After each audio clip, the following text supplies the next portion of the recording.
भी है, सरकार ने फरमाया है कि जेड़ा बंदा मेरे ते कसरत नाल दरूद शरीफ पढ़ेगा ना क़यामत वाले दिन वो मेरे सब तो नेड़े होएगा।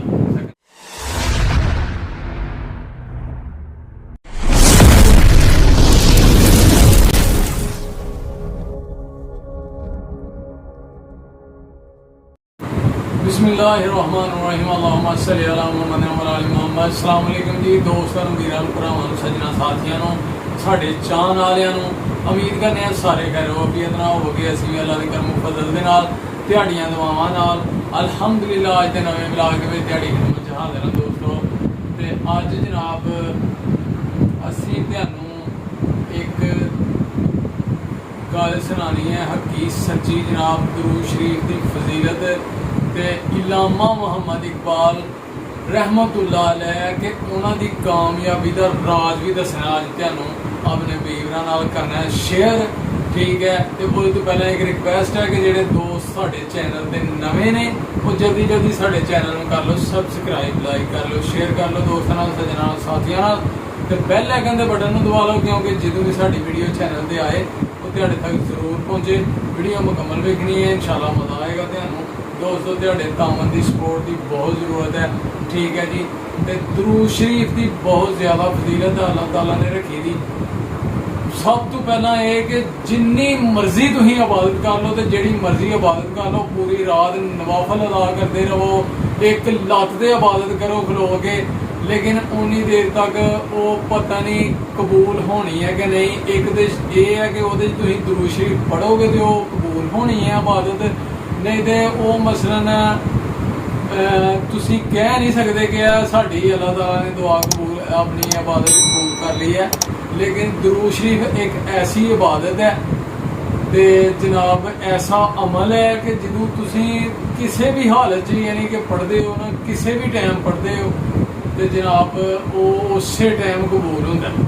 ठीक है जी, ते बाकी कोई भी इबादत है ना वो तुसी कह नहीं सकते कि कबूल हुई है कि नहीं हुई, लेकिन दरूद शरीफ जिन्हों भी पढ़ोगे अल्लाह ताला कबूल करेगा। ते दूसरी गल ये है कि जेडे बंदे नूं एक हुंदा ना डर कि मेरे बच्चे होंदे ने खराब, ठीक है जी, ये गलत महफलों से जाणगे या इन्हां दा मुस्तकबिल खराब हो जाएगा, तो वो अपने बच्चों को ज़्यादा तो ज़्यादा दरूद शरीफ पढ़न की तलकीन करे, दरूद शरीफ का विरद करन हो, तो जनाब वो सीधी राह ते रहणगे। एक तो यह है कि उन्होंने दिलों के अंदर हजूर पाक सल्लल्लाहु अलैहि वसल्लम उन्होंने मुहब्बत पैदा होएगी, तो जेडे दिल दे विच सरकार की मुहब्बत होए वो गलत हो ही नहीं सकता, तो गलत राह ते चढ़ ही नहीं सकता, उसका मुस्तकबिल खराब हो ही नहीं सकता। इस वास्ते वो ठीक रहेंगे, सही रहेंगे, माँ बाप की इज्जत करेंगे, एहतराम करेंगे।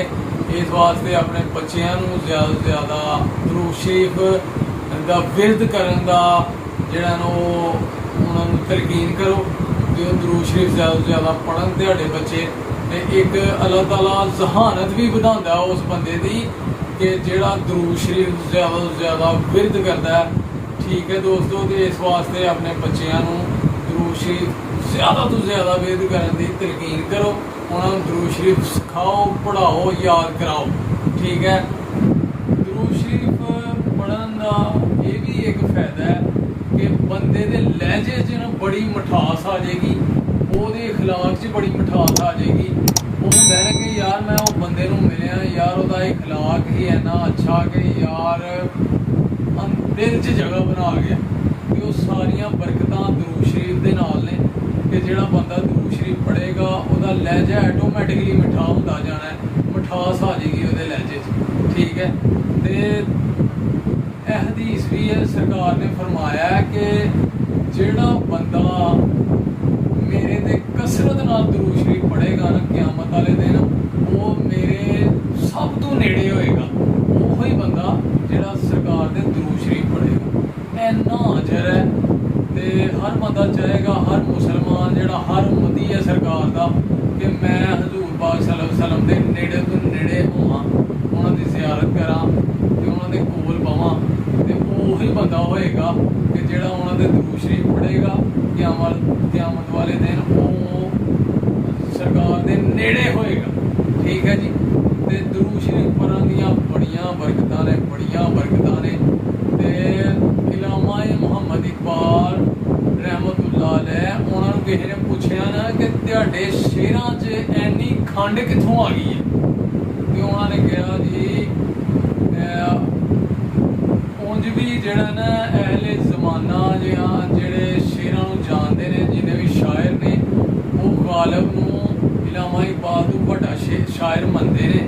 लेकिन जिहड़ी इज्जत इलामा इकबाल ने पाई है ना, वो गालिब दे मुकद्दर च नहीं आई।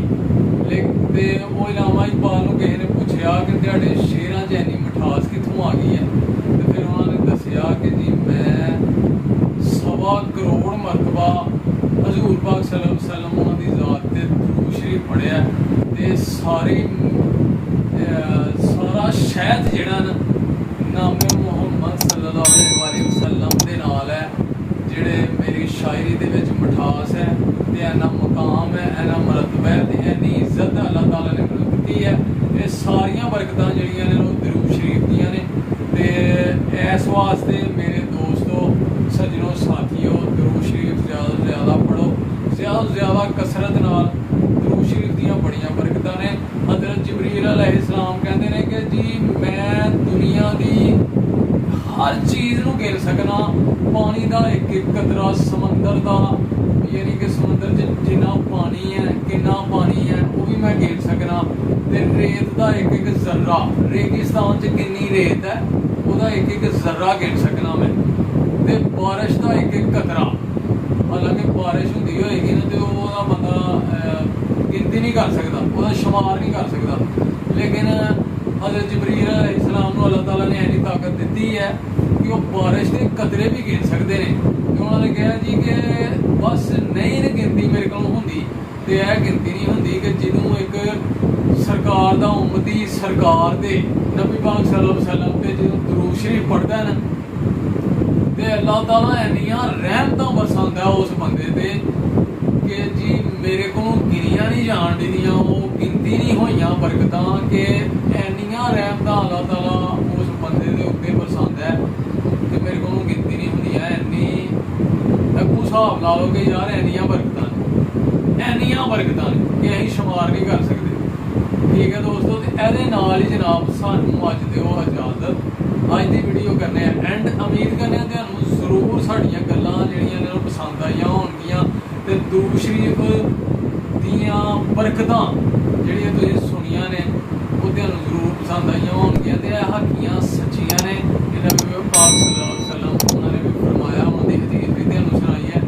ते दोस्तों अज की वीडियो इत्थे एंड करने आ, ते तुसीं हुण दरूद शरीफ ज़्यादा तो ज़्यादा सरकार ते पढ़ना है, ते जनाब ज़्यादा तो ज़्यादा फायदा लेना है। ठीक है, तो अगली वीडियो च इंशाअल्लाह होएगी मुलाकात। अपना ते अपने प्यारों का रखना ख्याल, माँ बाप की करनी है सेवा, नमाज जरूर पढ़नी है, तो सानू भी रखना अपनी दुआवां च याद। फिर मिलांगे इंशाअल्लाह एक नवी वीडियो के नाल। होके फिर अल्लाह अस्सलाम वालेकुम।